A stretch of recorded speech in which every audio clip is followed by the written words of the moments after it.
Do you know what a farribble is? It's not a Jewish food or a game or a Russian coin from the Tsarist era or even a very small farib. A farribble is a Yiddish term that means a complaint or a grievance. It's a disease of the spirit that feeds upon itself. It is the sin or the sickness of resentment. Like a cancer, it accumulates and metastasizes until it utterly consumes the person who has it. And that's why it's important to bring farribles out of their lurking and festering dark places and deal with them honestly. We all have farribles that we carry, great and small. Bertha sees Ida in the supermarket, but instead of going over to say hello, she turns away. Ida's terribly hurt.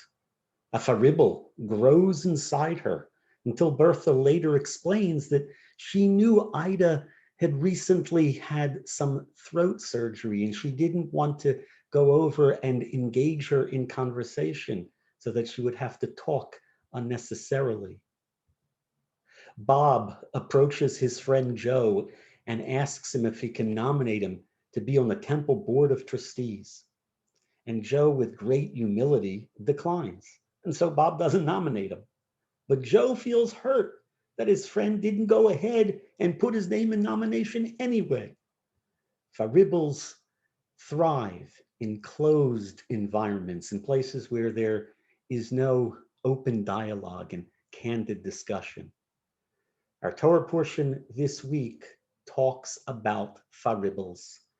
It contains perhaps the most famous line in the entire Torah, "V'ahavta l'reacha kamocha," and you shall love your neighbor as yourself. But we often forget what precedes those words. The first half of the verse says, "Lo tikom v'lo titor et b'nei amecha."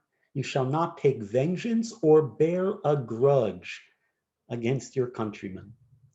In order to love your neighbor, you first have to purge your heart of past anger, grievances, and grudges.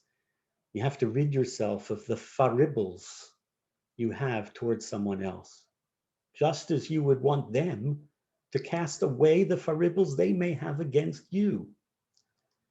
When you destroy the virus of hatred and resentment inside yourself, you can live a life of peace and harmony and health of body and mind and soul.